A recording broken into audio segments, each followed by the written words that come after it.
കാര്യം എന്താണെന്നറിയോ, ഫിദ മേഡത്തിന് ചെറിയ കോൾഡ് ഉണ്ടായിരുന്നു. 2 ടാബ്ലറ്റ് കഴിച്ചു. അതിന്റെ ചെറിയൊരു സെഡേഷൻ. ഉറങ്ങിപ്പോയി. ഉണരുമ്പോ ഞാൻ എന്തായാലും പറയാം. ആ മതി, വേറൊരു കുഴപ്പമില്ലെന്ന് അറിഞ്ഞാ മതി. ചേച്ചി അവിടെ ഉണ്ടെന്ന് കേട്ടാൽ അതൊരു സമാധാനാ. നീ സമാധാനായിട്ട് കിടന്ന് ഉറങ്ങിക്കോ മോളെ. ഫിദ മേഡത്തിന് ഒരു കുഴപ്പമില്ല. ഞാനിനി ഭഗവാന്റെ മുന്നിൽ പോയി പ്രാർത്ഥിച്ചിട്ടേ കിടക്കുന്നുള്ളൂ. കോൾഡ് മാറണേ, നാളെ നേരം വെളുക്കുമ്പോ അത് ഉണ്ടാവില്ലേ എന്ന്.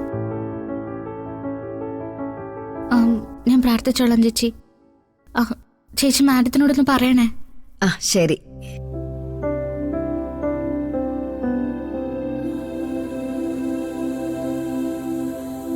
പറഞ്ഞത് സത്യ.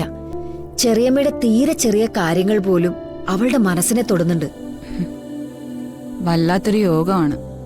കാത്തിരുന്ന് കൺമുന്നിലുണ്ട്. പക്ഷെ ആരാണെന്ന് പറയാൻ പറ്റാതെ വീർപ്പ് മുട്ടുന്നു. ഇന്ന് തന്നെ ഡൗൺലോഡ് ചെയ്യൂ. കാണൂ നിങ്ങളുടെ ഫേവറേറ്റ് ഷോസ്.